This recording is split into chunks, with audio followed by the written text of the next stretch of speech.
Tem gente que acha que o trabalho de necropsia sempre envolve algo chocante, mas a verdade é que, quando a gente se acostuma, o que mais incomoda não é o que aparece, é o que não aparece.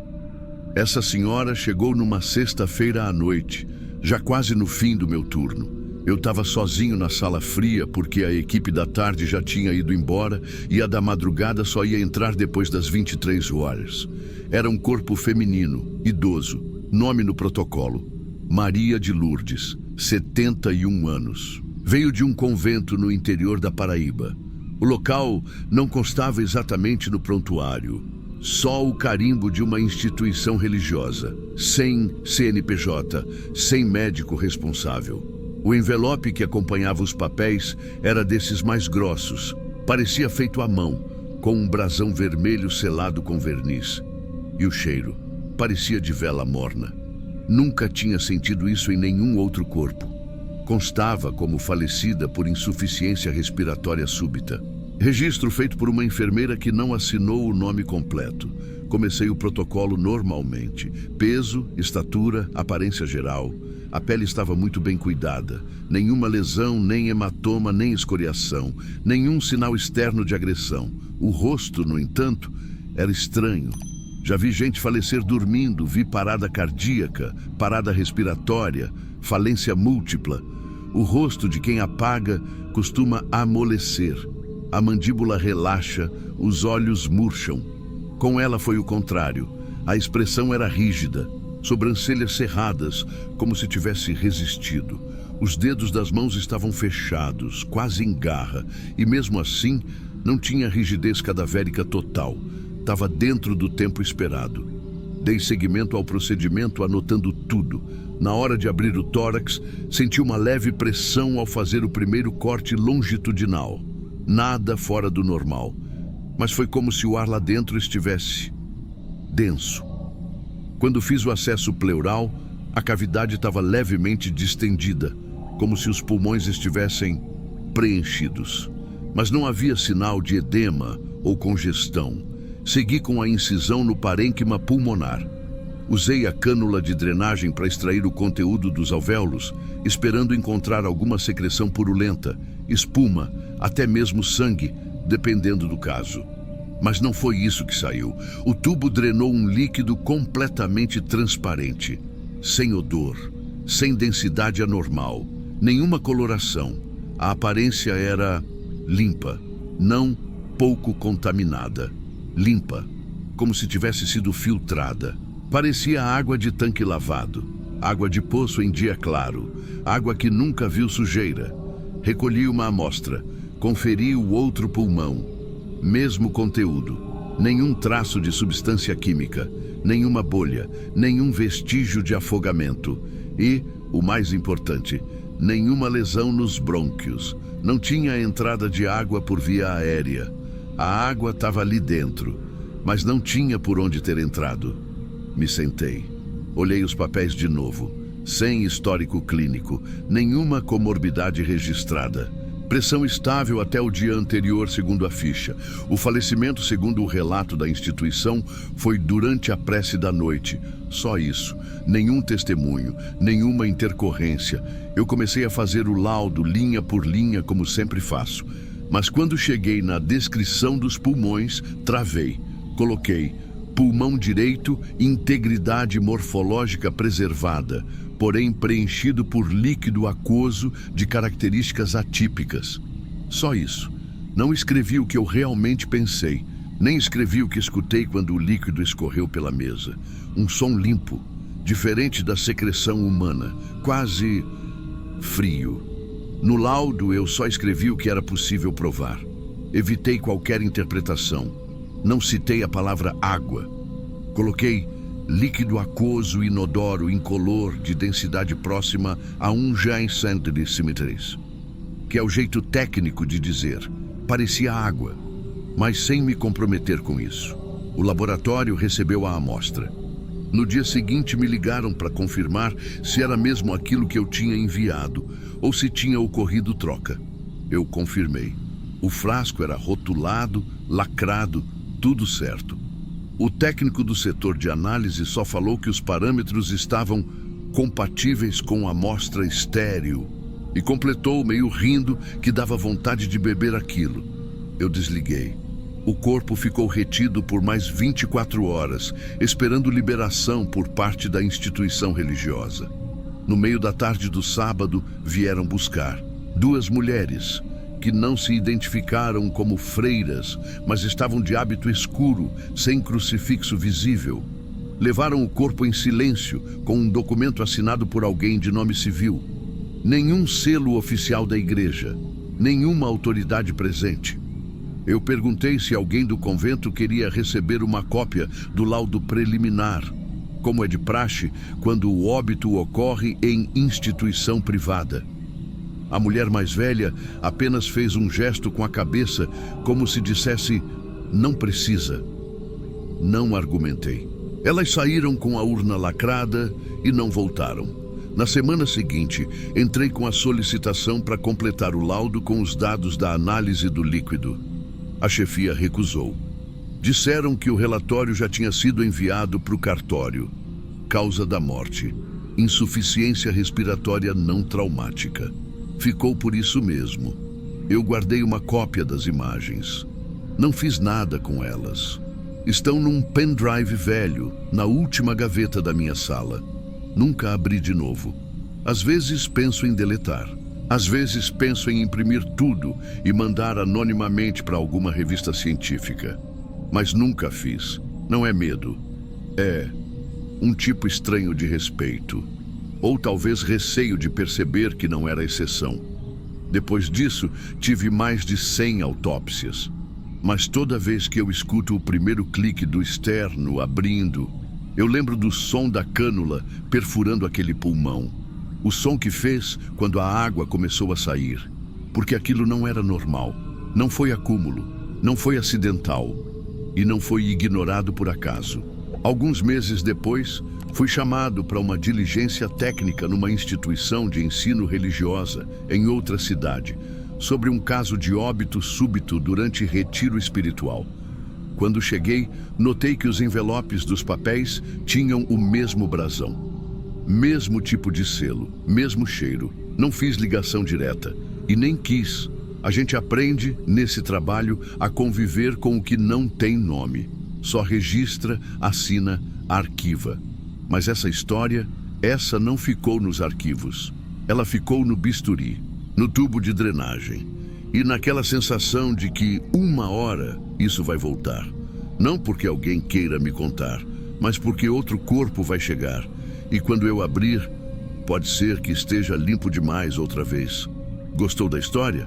Então faz o seguinte, se inscreve no canal se você curte relatos que fazem o sangue gelar, mas com aquele toque de realismo que deixa a gente pensando por dias. Ativa o sininho para não perder os próximos. Aqui, toda a história parece ter acontecido do lado da sua casa. E agora um desafio para você que chegou até aqui. Vamos bater a meta de 100 comentários nesse vídeo? Pode ser qualquer coisa. Sua teoria, sua opinião sobre o que tinha nos pulmões dela, ou só um "tô aqui porque não consegui dormir depois disso". A gente lê tudo e cada comentário ajuda esse canal a crescer ainda mais. Tamo junto e até o próximo relato.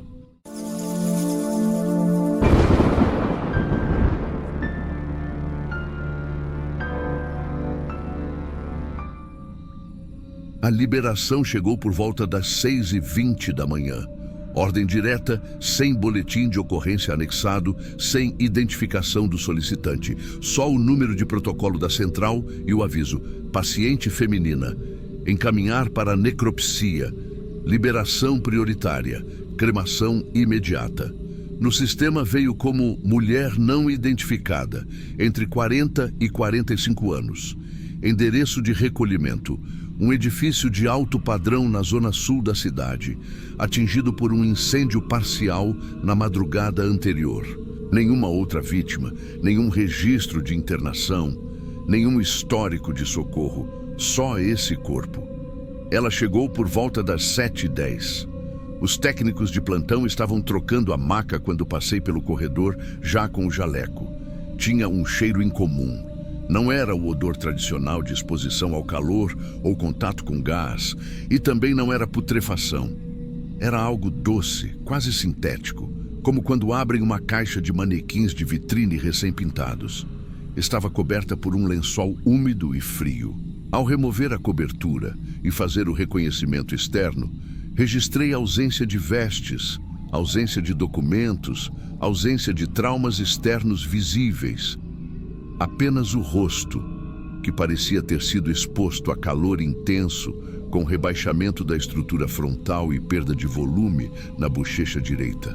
Mas o restante do corpo estava intacto, pele lisa, sem bolhas, sem áreas carbonizadas. O contraste era incoerente com o tipo de incêndio relatado. Segui com o exame externo. Não havia nenhuma tatuagem, cicatriz ou marca identificável. Tive a impressão de que o corpo tinha uma uniformidade excessiva, sem variações pigmentares, sem irregularidades epidérmicas, parecia ter sido polido. Foi na hora da preparação para a incisão que notei a primeira anomalia objetiva. Ao tentar fazer a primeira linha transversal da incisão em íctus, a lâmina do bisturi deslizou como se eu estivesse cortando algo macio, mas sem elasticidade. A resistência não era a esperada para tecido humano. A lâmina entrava com facilidade, mas sem o arrasto típico do tecido conjuntivo subjacente. Era como cortar uma vela morna. Um corte limpo, porém seco, sem sangramento inicial, sem pressão reversa. Apenas um filete espesso, translúcido, com leve viscosidade, que não coagula nem escurece. Registrei o tegumento como reação anormal à incisão e continuei com o protocolo. Ao afastar as bordas da incisão, a segunda inconsistência, ausência total de tecido adiposo subcutâneo. O espaço entre a pele e a musculatura estava vazio. Nenhum indício de gordura, nenhuma rede vascular superficial. Isso, isoladamente, já seria incomum. Mas o mais alarmante foi que, ao tocar o plano muscular com a pinça, percebi uma leve flexibilidade anormal, como se estivesse lidando com uma estrutura tensionada, porém oca. Segui com a abertura da cavidade torácica. As costelas estavam todas intactas. Cortei os arcos com serra oscilante e retirei o bloco visceral conforme protocolo. À primeira vista, os órgãos estavam presentes. Pulmões, coração, fígado, baço, tudo aparentemente em posição. Mas era só impressão. Ao iniciar a dissecção, percebi que os órgãos tinham uma leve rotação, alguns centímetros acima ou ao lado do ponto anatômico padrão. Não estavam deslocados por trauma. Estavam reorganizados. O fígado, por exemplo, se sobrepunha parcialmente à curvatura gástrica. O coração não estava inclinado para a esquerda como esperado, mas levemente verticalizado. Não havia lesão, não havia edema, não havia congestão, só desalinhamento. Consultei o atlas anatômico que mantenho ao lado da mesa. Fiz comparações. Tirei medidas. Nenhuma posição conferia com as tabelas de topografia tradicional. Era como se alguém tivesse montado um corpo com peças humanas, mas sem o gabarito certo. Na sequência, iniciei a abertura do crânio. Corte padrão com serra craniana circular. A calota foi removida sem dificuldade. O conteúdo intracraniano apresentava consistência gelatinosa, com coloração levemente esbranquiçada. O encéfalo estava completo, mas com volume inferior ao esperado, menor que o percentil 5 da faixa etária estimada. Nenhum foco hemorrágico, nenhuma lesão externa, mas o tronco cerebral estava posicionado com rotação de 12 a 15 graus no sentido anti-horário. Eu parei por alguns segundos. Revi os cortes. Nenhum deles tinha ultrapassado o esperado.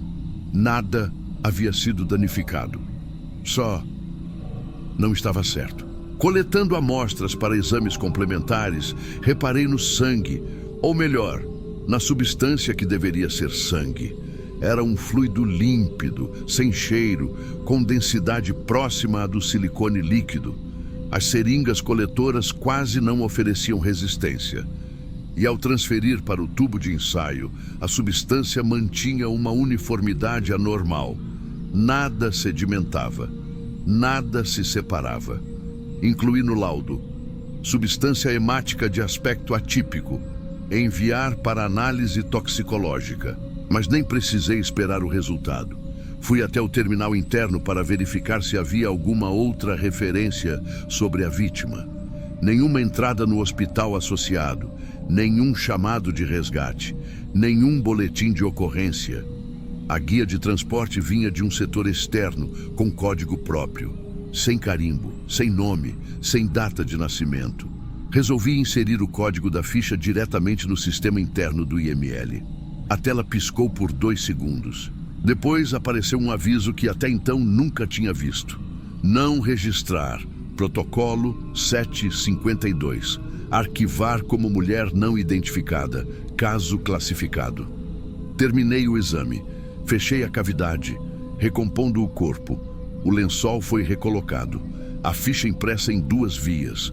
Nenhuma delas será digitalizada no sistema principal.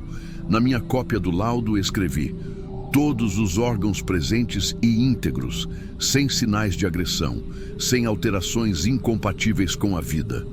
Mas nenhuma dessas frases era precisa. Na manhã seguinte, o corpo foi encaminhado para cremação, sem aviso à imprensa, sem familiares, sem nome no registro. Na minha carreira inteira, foram mais de 3.000 necropsias, das mais simples às mais improváveis. Casos de trauma múltiplo, corpos resgatados após semanas submersos, acidentes com energia, substâncias corrosivas, tudo o que se possa imaginar.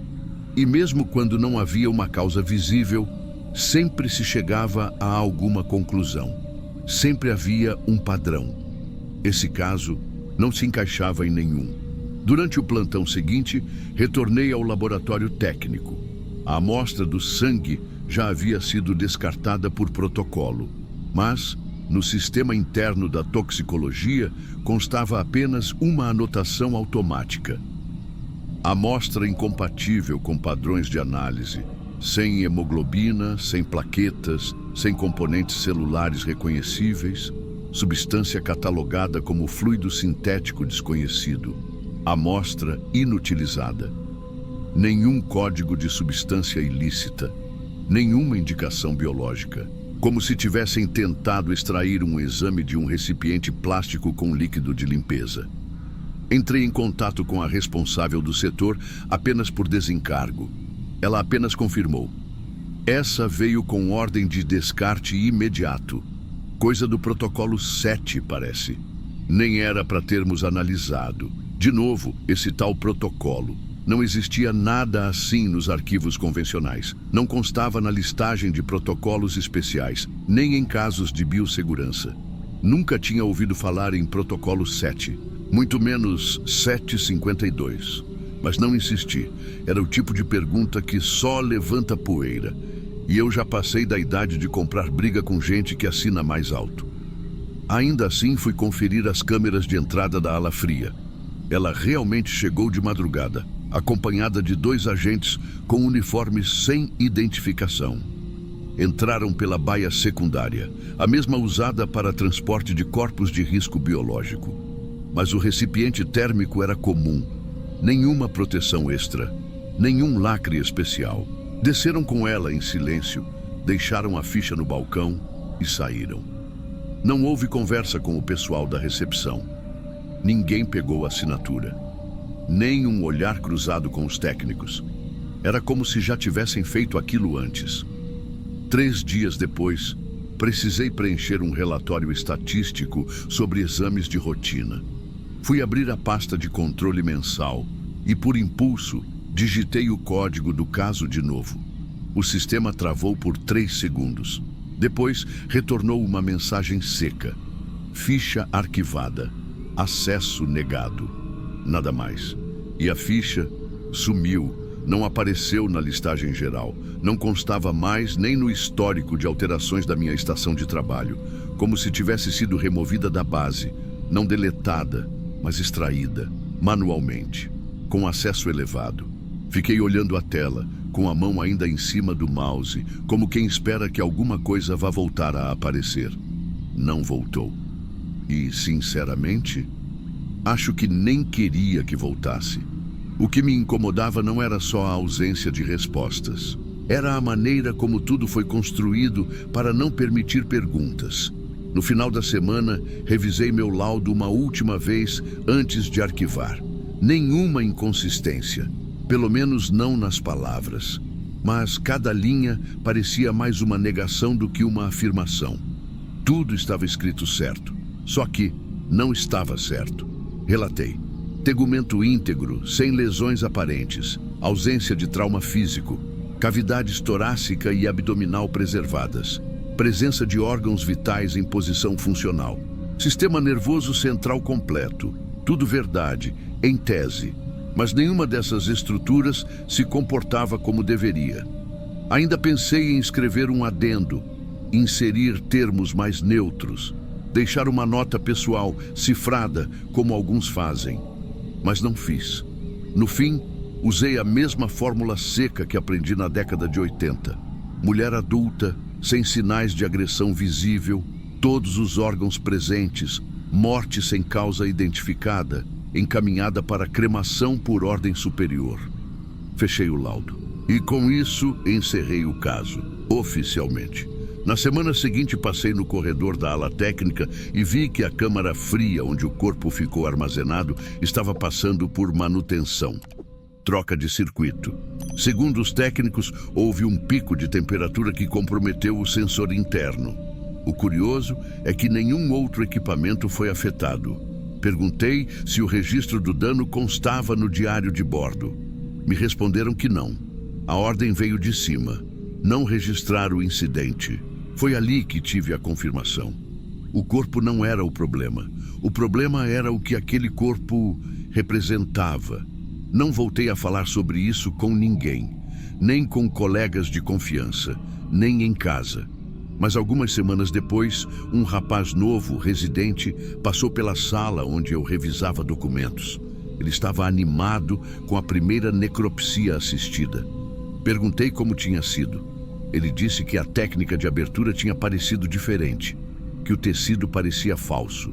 Até brincou dizendo que estava mais para boneca do que para gente. Brincadeira boba. Mas o jeito como ele falou, rindo e depois olhando para o lado, deu para entender. Ele também tinha visto. Talvez não o mesmo corpo, mas algo parecido. Não sei quem manda nesse tipo de operação.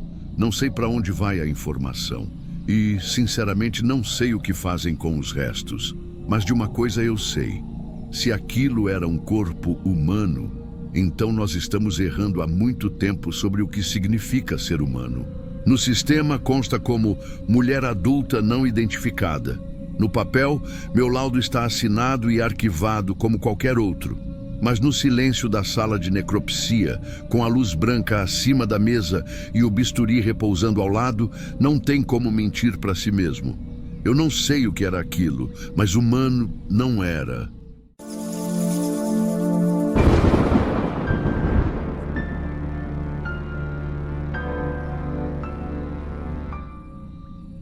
Olha, se eu não tivesse anotado, eu mesmo ia achar que inventei aquilo, que misturei alguma lembrança, confundi os corpos ou dormi em pé naquele turno.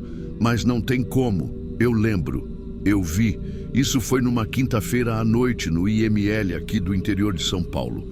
Eu trabalhava no turno da madrugada. Aquela coisa que ninguém quer, entrar meia-noite, sair 8 da manhã. Mas eu gostava, para ser sincero. Menos barulho, menos gente mexendo nas coisas. A gente tem um certo controle ali. Faz o que tem que ser feito e pronto. Naquela noite, o pessoal trouxe um corpo por volta de 1 da manhã. Homem, mais ou menos uns 30 e poucos, não identificado.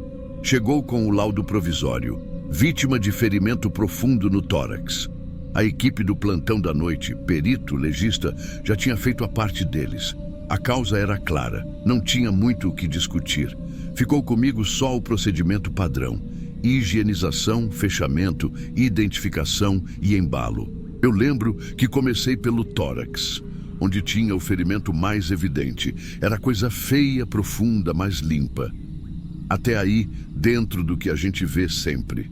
Agora, quando eu fui lavar a região do abdômen, notei um corte pequeno, bem pequeno, horizontal, pouco acima da linha da virilha, lado esquerdo. O corte não era fresco, estava cauterizado, costurado por dentro, fino, tão limpo que nem parecia trauma. Sabe aquele tipo de incisão que se vê em cirurgia por vídeo? Laparoscopia mesmo. Eu já vi aquilo dezenas de vezes. Só que nesse corpo não fazia sentido. Ninguém citou o procedimento recente. Nada na ficha, nada na conversa dos colegas. Não era o tipo de coisa que a gente ignora, porque a cauterização e os pontos internos indicam uma coisa. Alguém mexeu ali. Tirei uma foto, com o celular mesmo, só por precaução. Não era comum aparecer coisa não registrada assim. Anotei no caderno também. Fiz uma observação simples. Incisão cirúrgica prévia no abdômen, lado E. E antes de sair do plantão, quando o Júnior chegou, ele fazia o turno seguinte, eu ainda comentei: o corpo do anônimo tá com um corte na barriga, viu? Já fechado, mas dá uma olhada. Tá limpo demais. Ele só confirmou com a cabeça. Nem sei se prestou atenção. Era começo de turno. Ele sempre demorava para engatar.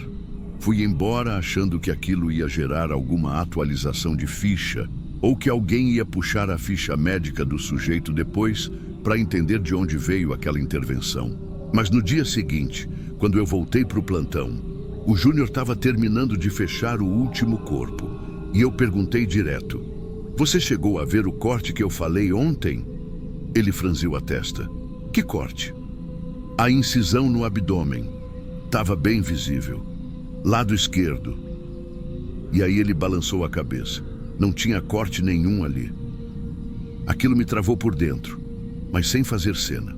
Só fiquei quieto. Fui lá na câmara fria, puxei a bandeja, abri o invólucro e olhei. Nada. A pele estava lisa. Zero marca. Nem sinal de cicatriz. Nem coloração diferente. Nem relevo. Como se ninguém nunca tivesse tocado naquela região. Eu nem sei como reagir direito. Só sei que na hora eu pensei que talvez tivesse confundido os corpos. Mas não.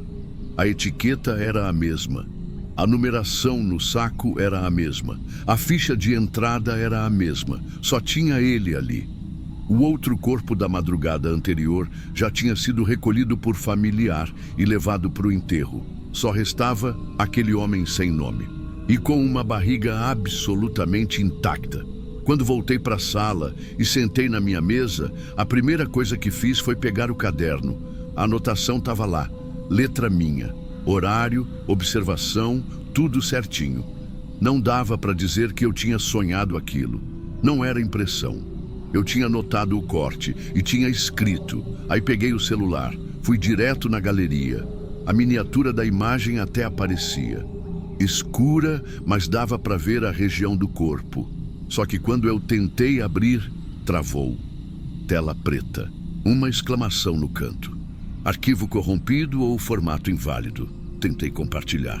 Nada. Copiar. Nada. Só aparecia uma mensagem dizendo que o arquivo não podia ser acessado. Achei que fosse problema do aparelho. Reiniciei, tentei de novo. Nada. Aí eu comecei a ficar, não sei nem o termo.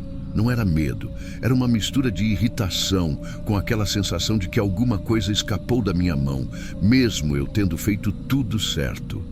Pensei até em mostrar para o Júnior, mas não quis passar vergonha. Porque, sinceramente, eu também não saberia o que mostrar. O cara abre a foto e tá tudo preto. Vai parecer que eu tô inventando história. E ninguém ali gosta de conversa atravessada. Aliás, todo mundo já ouviu algum caso fora da lógica num plantão. Mas quando é com a gente, quando é no nosso turno, no nosso caderno, no nosso celular, a coisa pesa diferente. No fim da manhã, o corpo foi encaminhado para cremação. Ninguém apareceu para reconhecer.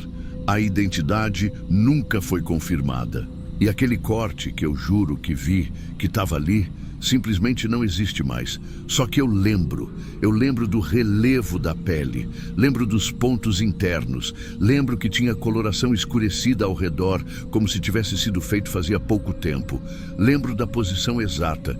Se me dessem um boneco agora, eu mostrava com o dedo onde estava. Mas não tem mais como provar. Depois desse turno, eu ainda fiquei mais 2 semanas no noturno, mas nunca mais mexi com corpo desacompanhado. Sempre deixava alguma porta aberta, chamava o colega para entrar junto, mesmo quando não precisava. E eu parei de registrar qualquer coisa fora do padrão. Parei mesmo. Se vejo algo que parece deslocado, mas não está no laudo, eu sigo o protocolo e deixo passar. Anotar para quê? Tirar foto para quê? Para sumir depois? No fundo, eu acho que o que mais me incomoda nem foi o corte. Foi a naturalidade com que tudo se apagou. O sistema não viu, ninguém comentou, a prova falhou. Eu fiquei ali, sozinho, com um pedaço de verdade que só eu vi e que não serviu para nada. Às vezes, quando alguém me pergunta se eu já vi algo esquisito no necrotério, eu até lembro disso, mas sempre respondo que não. Porque se eu começar a contar, vão achar que é história de rodinha, coisa que inventam para assustar iniciante. Mas não foi isso. Foi só um corte, só um detalhe. E é exatamente por isso que me assombra até hoje. Não é medo do corpo, não. Nunca foi. É medo de ter visto certo e mesmo assim não ter como provar.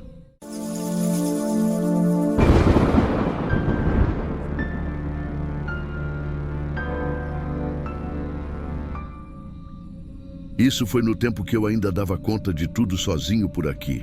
A chave da porta da frente, a do puxado do fundo, a do armário do gerador, tudo eu que sabia onde estava.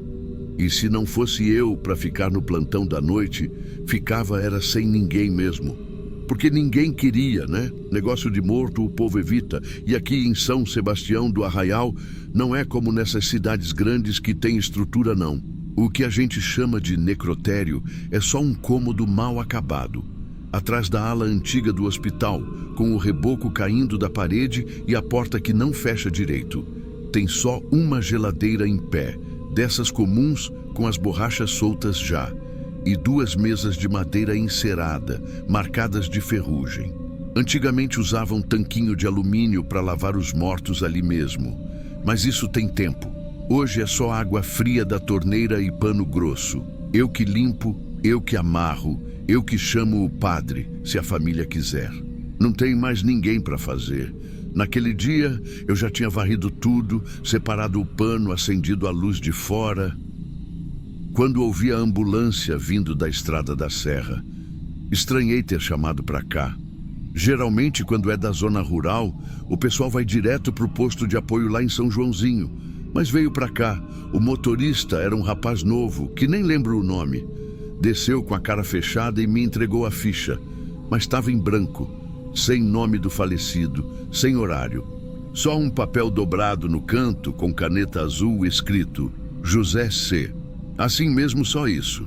A letra bem tremida, parecia coisa de gente idosa.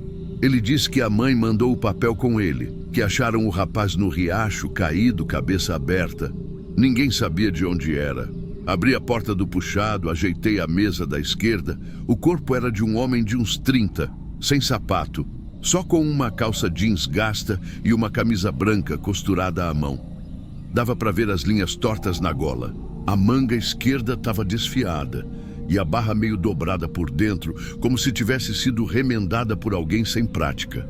Coisa de mãe velha, e não tinha documento. Nada.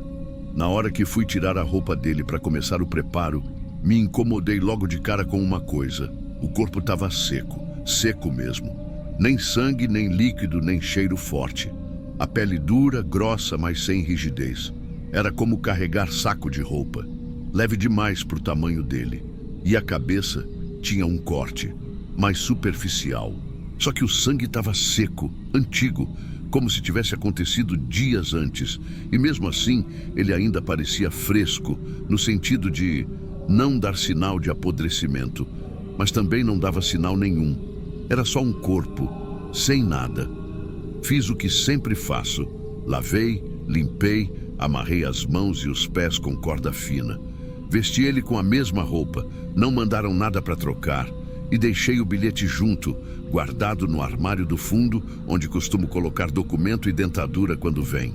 Anotei no caderno: José C., homem vindo da Serra do Arraial sem família identificada.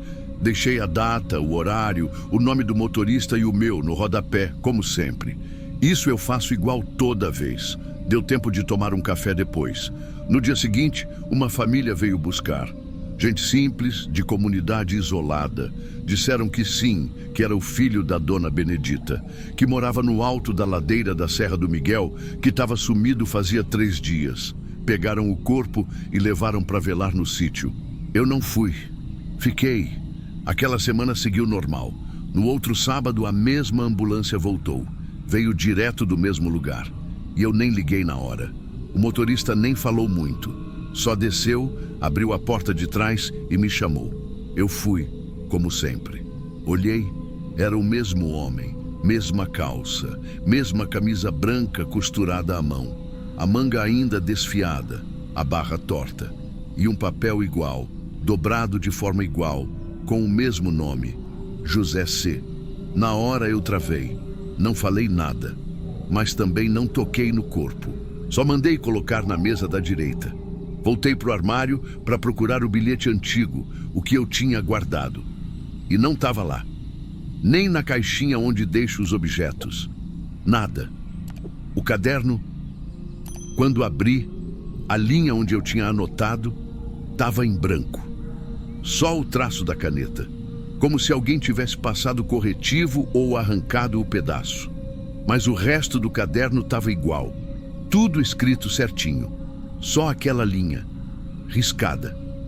Eu sei que preparei aquele corpo. Eu lembro de tudo. Lembro do pano que usei, da corda, do jeito que dobrei a calça dele para caber melhor na maca. Lembro do barulho que a mesa fez quando empurrei ele para o canto. Lembro da costura torta da camisa. Fiquei olhando por um tempo. Depois, fui chamar a enfermeira para confirmar se tinham anotado a entrada daquele corpo.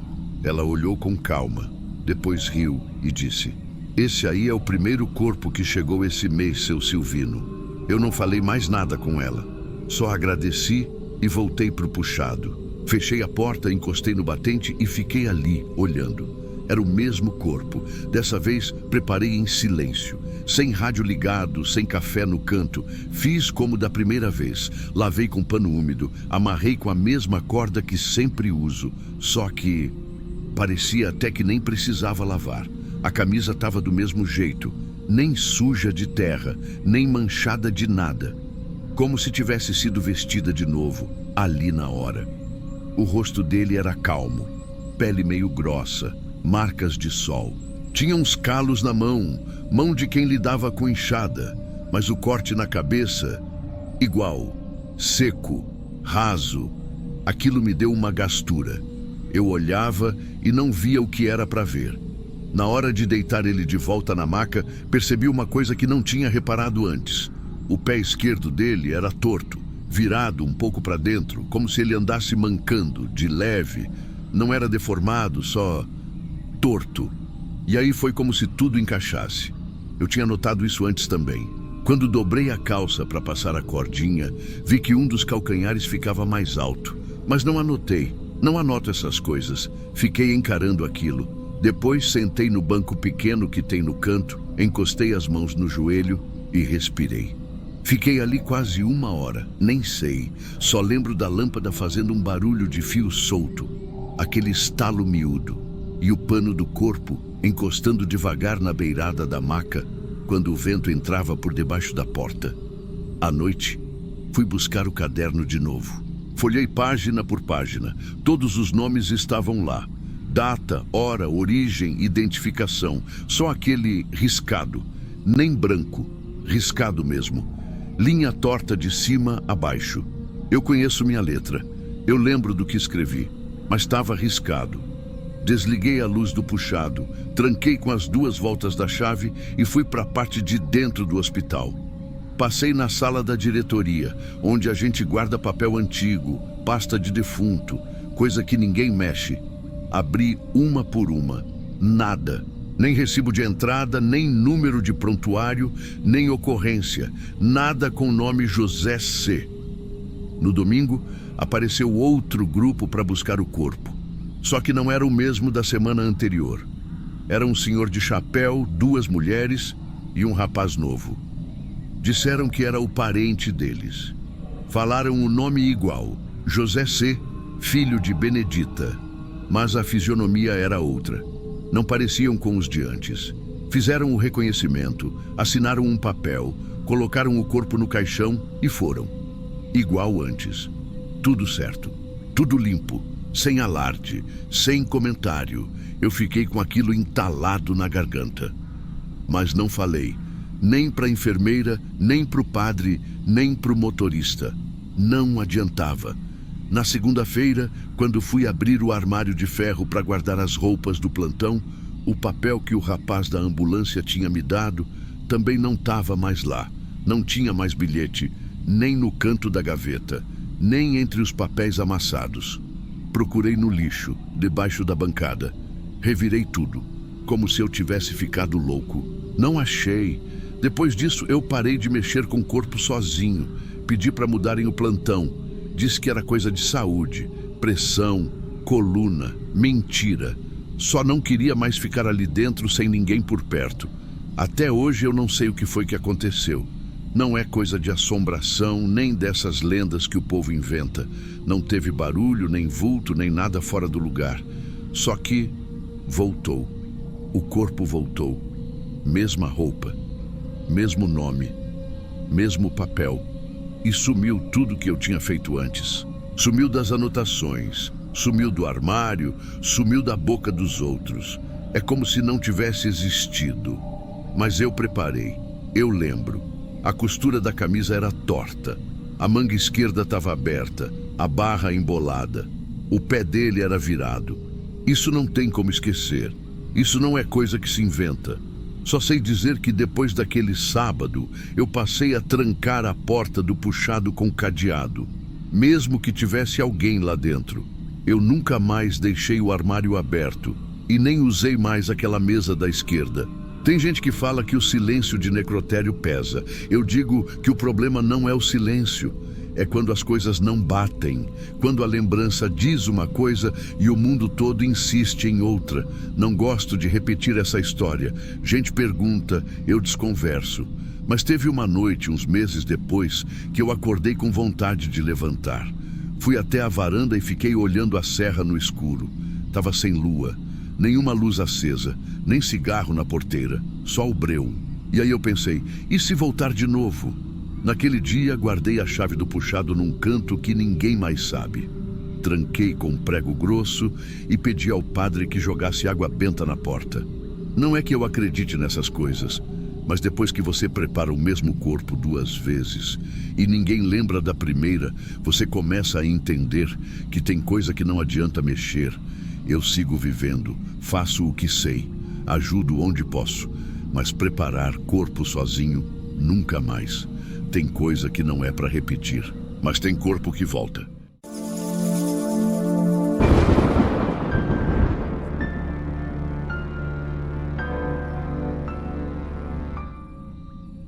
Sexta-feira costuma ser o dia mais tranquilo no necrotério. O pessoal da universidade já está se preparando para o fim de semana. As aulas terminam mais cedo e a movimentação no hospital cai lá pelas 9 da noite. Então, quando eu cheguei para o plantão, já imaginava como ia ser. Ronda leve, um café demorado e silêncio até de manhã. Meu nome é Geraldo, tenho 58.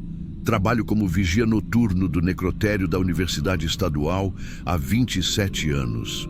Nunca faltei, nunca me envolvi em confusão. Muita gente que entra ali nem sabe da minha existência. Mas tudo funciona porque eu tô ali, de olho no escuro. Na troca de turno, o Evandro me passou a prancheta e comentou de 3 entradas novas na Câmara Fria 02. Disse que ainda não tinham passado por necropsia, só foram etiquetados e lacrados. Assinei a ficha, conferi os dados, um rapaz de 23, afogamento no interior, um homem atropelado na rodovia próxima e um senhor, 71 anos, infarto em casa. Nenhum nome me chamou a atenção. Coisa de rotina, fiz minha ronda das 22 doors sem anotar nada fora do lugar.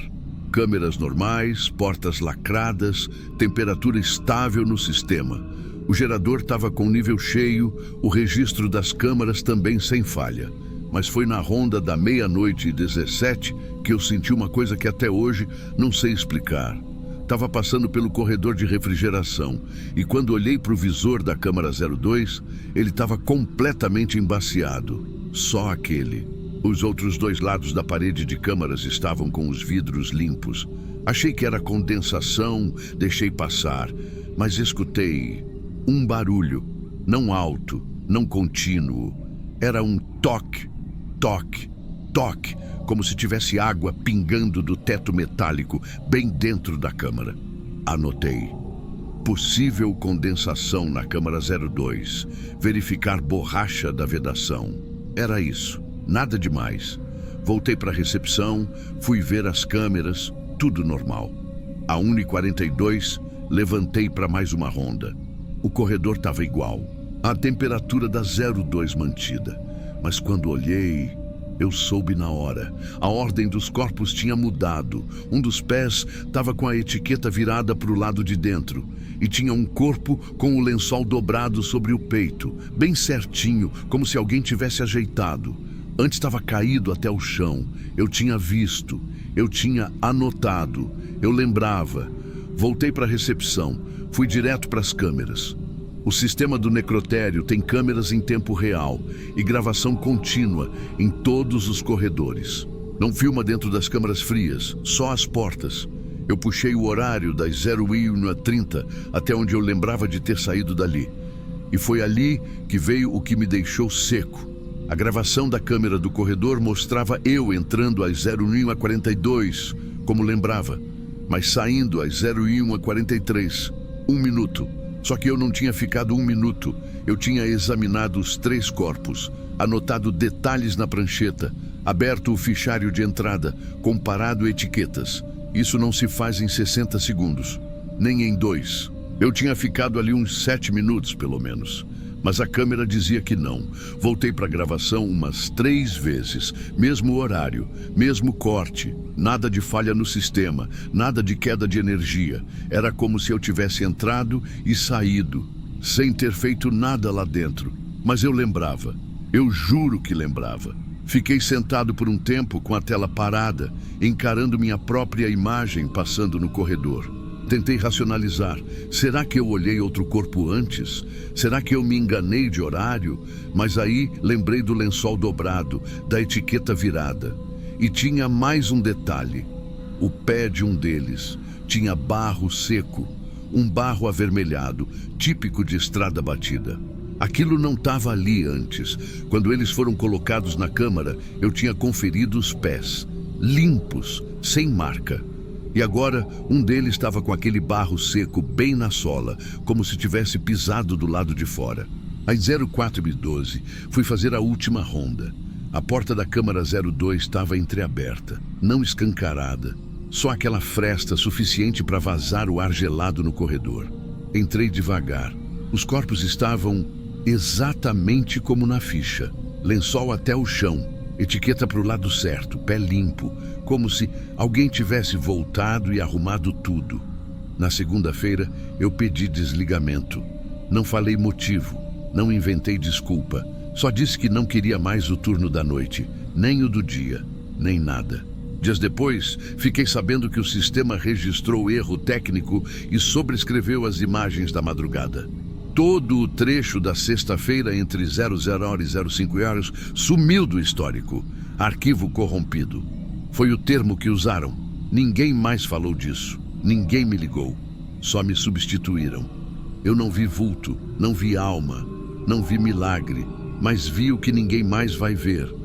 E é por isso que até hoje eu evito passar na frente daquele prédio.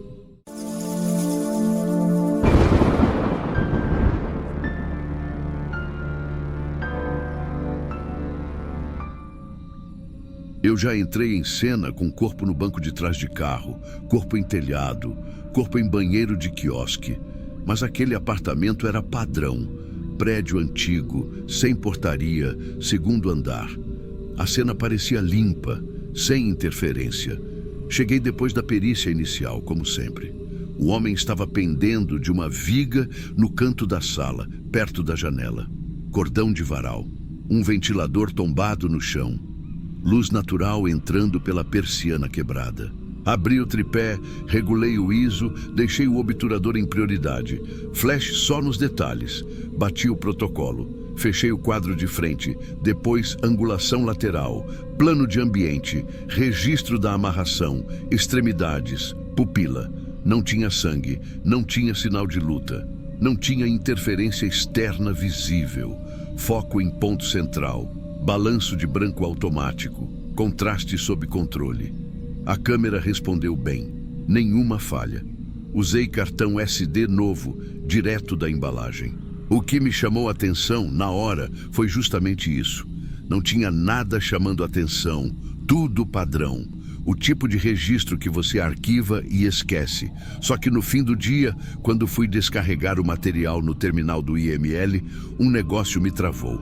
Na sequência de imagens da sala, mais precisamente entre a foto 37 e a 39, aparece um volume escuro rente à parede oposta da sala, atrás do corpo. Na 38, uma silhueta.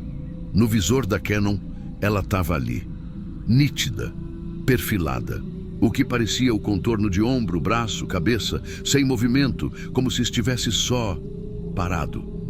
Voltei uma imagem. Nada. Avancei uma. Nada. Só naquela. A luz do ambiente é a mesma exposição. Só a sombra, no mesmo canto, com forma, com altura. Não era mancha.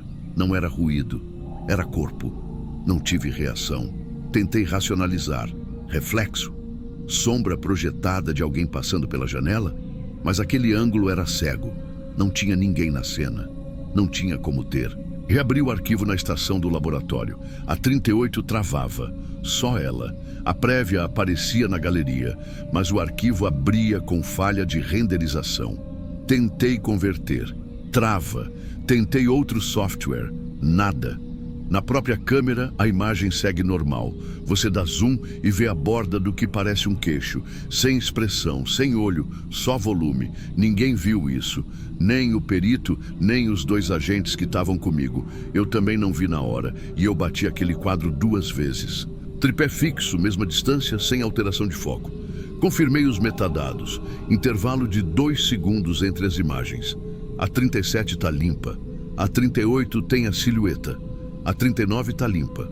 Nenhum erro no registro. Cartão sem falhas. Aquilo não faz sentido. Mas está no arquivo. Está lá. E o pior não é isso.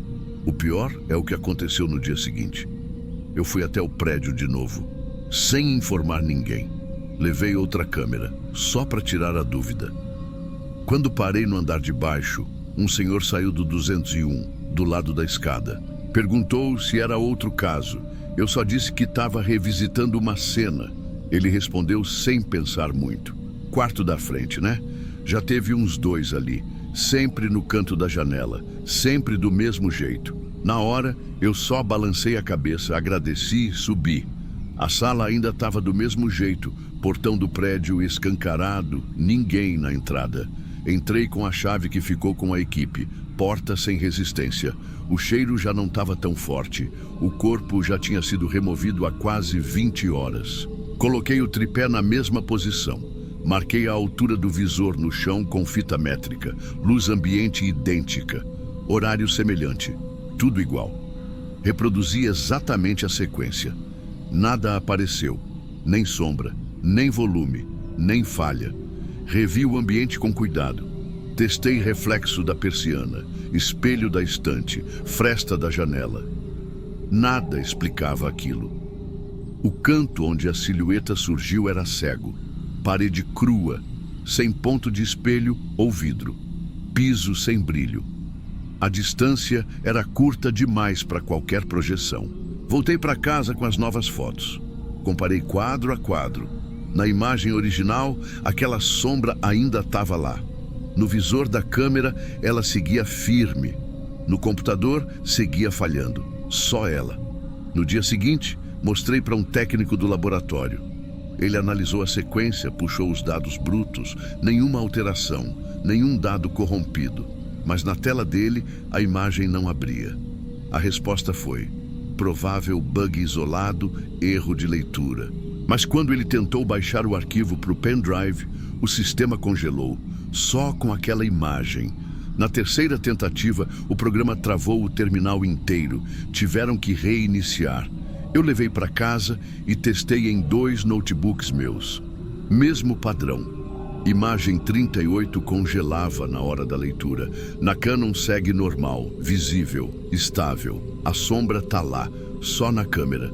Eu voltei a fotografar outros casos. Ciclo normal. Pátio, viaduto, beco. Mas cada vez que eu abro um novo conjunto de fotos, meu olho procura aquilo de novo. Aquela mesma borda, aquela altura, aquela parada. Não tem explicação. E eu também não estou procurando. Acho que no fundo, o mais estranho é isso. Aquilo apareceu no meu visor. Apareceu no meu arquivo, mas nunca apareceu para ninguém mais. Nem ao vivo, nem depois. E por mais que eu tenha todos os dados, não dá para mostrar. Não dá para provar. A imagem existe. Eu só não consigo mais compartilhar. E sinceramente acho que é melhor assim.